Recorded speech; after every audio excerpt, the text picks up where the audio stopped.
Hi friends, welcome back to my video. ഞാൻ എൻ്റെ വീട്ടിലേക്ക് പോവുകയാണ്. ഒരു ഉച്ചയായാലാണ് വീട്ടിലേക്ക്. അമ്മേനെ വിളിച്ചൊരു അമ്മ പറഞ്ഞു നല്ല ചോറൊക്കെ ആക്കി വെച്ചിട്ടുണ്ട്, വേഗം വാന്ന് പറഞ്ഞിട്ട് പോയാടും. അമ്മയും വിശന്ന് നിൽക്കുമായിരുന്നു.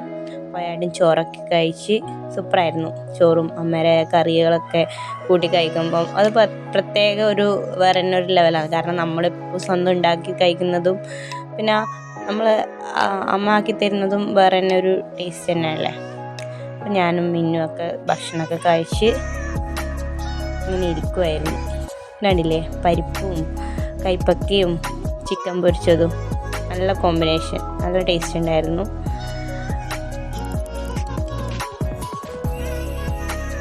അത് കഴിഞ്ഞ് ചക്കപ്പഴം ഉണ്ടായിരുന്നു, ചക്ക വരിക്കയായിരുന്നു, അത് കൊത്തി തിന്ന്. ചക്ക തിന്ന് കഴിഞ്ഞാൽ അവിടെ കൊക്ക പറിച്ച പറഞ്ഞിട്ട് കൊക്ക പറിച്ചു കൊടുത്തു. പക്ഷേ ഇവിടെ കളി കണ്ടു കഴിഞ്ഞാൽ വിചാരിക്കും ഇവക്ക് നല്ല രീതിയിൽ കൊക്ക തിന്നാൻ അറിയുന്നു. പക്ഷെ ഇവക്ക് തിന്നാനൊന്നും അറിയില്ല കേട്ടോ.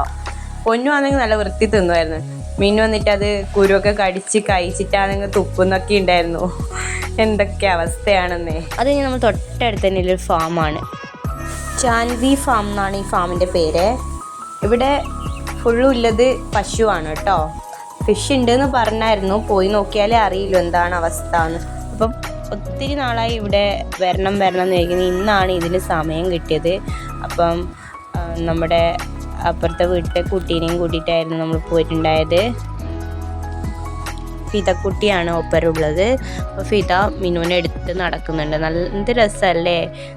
എൻ്റെ വീടിൻ്റെ തൊട്ടടുത്താണ് ഈ ഫാം. പക്ഷെ ഞാൻ ഇതുവരെ ആയിട്ട് ഈ ഫാമിലേക്ക് വന്നിട്ടില്ല എന്ന് വേണം പറയാൻ. കാരണം അതിനൊരു സമയം മുഹൂർത്തം ഉണ്ടായിരുന്നില്ല. ഇത്രയും വലിയൊരു സെറ്റപ്പിലുള്ള ഫാം ഇവിടെ ഉണ്ടായിട്ട് ഒന്ന് കാണാത്തത് വലിയൊരു നഷ്ടം തന്നെയാണ്. അപ്പോൾ ഞാൻ വെച്ച് വീഡിയോ എടുക്കേണ്ട രീതിയിലാണ് ഞാൻ വന്നത് തന്നെ, അല്ലെങ്കിൽ ഞാൻ ഇപ്പോഴും വരില്ല. അതാണ് അവസ്ഥ. മിന്നുവിന് പിന്നെ പശുവിനെ ഇങ്ങനെ തുടരണമെന്നൊക്കെ ഭയങ്കര ആഗ്രഹമായിരുന്നു.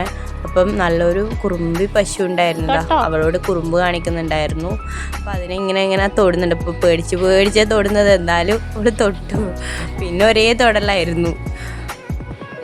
പിന്നെ കുറച്ച് നേരം പേടിയുണ്ട് ആൾക്ക്, നല്ല പേടിയുണ്ട്. എന്താണെന്ന് അറിയില്ല, അല്ലാതെ വേറൊന്നിനും പേടി ഉണ്ടാവലുമില്ല. പശുവിൻ്റെ ഭാഗങ്ങളൊക്കെ കണ്ടു കഴിഞ്ഞപ്പോഴാണ് പറഞ്ഞത് ഫിലോപ്പിയ മീൻ ഇപ്പോഴില്ല എന്ന് പറഞ്ഞ്. പിന്നെ നമ്മൾ ഏതായാലും പോയേക്കാൻ നല്ല വെയിലും ഉണ്ട്. കണ്ടില്ലേ, നല്ല നെട്ടക്കേറ്റാണ്. അപ്പം മിന്നു എടുക്കണം എന്ന് വാശി പിടിക്കുന്നുണ്ട്. പിന്നെ ഞാൻ പറഞ്ഞു വല്യമ്മേരുടെ അടുത്തേക്ക് പോകാറിട്ട് ഇങ്ങനെ നടന്നു. അപ്പോൾ ഓടിപ്പോയി വല്യമ്മേരുടെ അടുത്തേക്ക് പോകുന്നുണ്ട്. അപ്പോൾ വല്യമ്മ ഉണ്ടോ ഇല്ലയോ എന്നൊന്നും അറിയില്ല. അപ്പം വല്യമ്മ ഉണ്ടായിരുന്നു ഏതായാലും. എന്നിട്ട് അവിടെ നിന്ന് കുറച്ച് പാഷൻ ഫ്രൂട്ടും എന്നൊക്കെ എടുത്ത് പിന്നെ കാറും കൊണ്ട് കുറച്ച് നേരം കളിച്ച് അത് കഴിഞ്ഞ് പിന്നെ ഓൾക്ക് മതിയാവുന്നില്ല കണ്ടീഷനിലാകുമ്പോഴത്തേക്ക് നമ്മൾ അവിടെ നിന്ന് പോകാൻ നോക്കി. പിന്നെ കുറച്ച് നേരം പുറത്തുനിന്ന് എന്തൊക്കെയോ അവള് പൂവെല്ലാം പറിച്ച് കളിക്കുന്നുണ്ടായിരുന്നു. പിന്നെ പോവാൻ നേരത്തെ വല്യമ്മേനോട് ടാറ്റയൊക്കെ പറഞ്ഞ് എന്തൊക്കെയോ നോട്ടയൊക്കെ ചോദിച്ചിട്ടായിരുന്നു പോയിട്ടുണ്ടായത്. മറ്റേ വല്യമ്മ എടുത്തു വയ്ക്കും.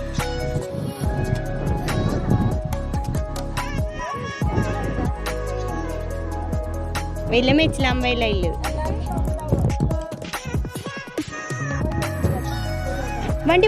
വണ്ടി അവിടുന്ന് പിന്നെ നേരെ പോയത് എൻ്റെ അമ്മമ്മേരുടെ അടുത്തേക്കാണ്. ഇതല്ലേ മുട്ട സൂപ്പി. ഇവിടെ ഉറങ്ങുമായിരുന്നു. പിന്നെ നമ്മൾ പോയപ്പോൾ അവൾ എണീച്ചു ഒരേ കളിയായിരുന്നു. ഏച്ചീനെ കിട്ടിയല്ലോ. ഏച്ചി പിന്നെ കുറേ നേരം ഓൾ എടുക്കാൻ നോക്കി, അത് നോക്കി ഇഷ്ടമാവുന്നില്ല. ഇതെൻ്റെ അമ്മമ്മയാണ്, അമ്മേരെ അമ്മ. അമ്മമ്മക്ക് നല്ല ക്ഷീണമുണ്ട്.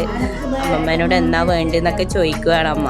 എന്താ വാങ്ങി തരേണ്ടത്, എന്താണ് കഴിക്കാൻ വേണ്ടത്, അവിൽ വേണോ മിച്ചർ വേണോ, ഒന്നും വേണ്ട എന്നൊക്കെ പറഞ്ഞുകൊണ്ടിരിക്കുകയാണ് അമ്മമ്മ. കണ്ടില്ലേ, മുട്ടക്ക് ഇടിയും മഴയും കാണുമ്പോഴത്തേക്ക് അതാ എന്നൊക്കെ പറഞ്ഞ് നമ്മൾക്ക് കാണിച്ചു തരുവാണ് അവള്. അപ്പം മിന്നുനാണെങ്കിൽ കുഞ്ഞാവേനെ ആ തൊട്ടിൽ ഇരുത്തിക്കണം എന്നുള്ള ഇതിലാണ്. ഇനി ഞാൻ പലഹാരം വാങ്ങിക്കാൻ കടയിലേക്ക് പോയിട്ടുണ്ടായിരുന്നു. പോയി വരുമ്പോഴത്തേക്കോ ഒരു ജാതി കാറ്റായിരുന്നു. നല്ല മഴ വരേണ്ട വട്ടമുണ്ട്. അതേപോലെ ഏച്ചിക്കുട്ടിയുടെ ചെടി കളക്ഷൻസാണ് ഇതൊക്കെ. നല്ല ഭംഗിയുണ്ടായിരുന്നു. സൂപ്പർ ചെടികളാണെല്ലാം ഉള്ളത്. തണലത്ത് വെച്ചുകൊണ്ട് തന്നെ അധികമൊന്നും ആയിട്ടില്ല, എല്ലാം നല്ല രീതിയിൽ തന്നെ ഉണ്ടായിരുന്നു. കാപ്പിയും കടിയും പിന്നെ മഴയും കൂടെ പെയ്തുകൊണ്ട് പിന്നെ ഒന്നും പറയണ്ട, അത് വേറൊരു ലെവൽ തന്നെയായിരുന്നു. അത് കഴിഞ്ഞ് മഴ പെയ്യുന്നുണ്ടോ നോക്കിയിട്ട് ഒരാൾ മുറ്റത്തേക്ക് ഇറങ്ങി നിൽക്കുന്നുണ്ട്. അത് മറ്റാരുമല്ല, നമ്മളെ മുട്ട സൂപ്പി തന്നെയാണ് കേട്ടോ, കുഞ്ഞാറ്റ. പിന്നെ മഴയത്ത് മുട്ടയാണെന്നൊന്നും നോക്കൂല, ഒറ്റ ഇറങ്ങലാണ്. മഴയൊക്കെ കഴിഞ്ഞപ്പം ഇതാ അടുത്ത അടവ്. കുഞ്ഞാറ്റക്ക് പിന്നെ ഒരേ അടവെടുക്കൽ തന്നെ ഒരേ വണ്ടിയിലിരുത്തായിരുന്നു. പിന്നെ വേഗം തന്നെ ഞാൻ വണ്ടി എടുത്ത് ഞാനും അമ്മയും മോളും കൂടെ വന്നത് വേറെ എവിടെയല്ല, എൻ്റെ ഒരു ഫ്രണ്ടിൻ്റെ വീടാണ്, അമ്മേരെയും ഫ്രണ്ടാണ്. അപ്പം മത്സരിച്ച് വിളിച്ച് പറഞ്ഞിട്ടുണ്ടായിരുന്നു ഇങ്ങനെ ചക്ക പാങ്ങാക്കി വെച്ചിട്ടുണ്ട്, എടുക്കാൻ വരുമോ എന്ന് വെച്ചിട്ടുണ്ടായി. അങ്ങനെ ഞാൻ പോയി എടുത്ത് ചക്കയൊക്കെ ആക്കാമെന്ന് വെച്ചു വൈകുന്നേരം. അപ്പം ഇന്നത്തെ വീഡിയോ 3 ടാറ്റാ.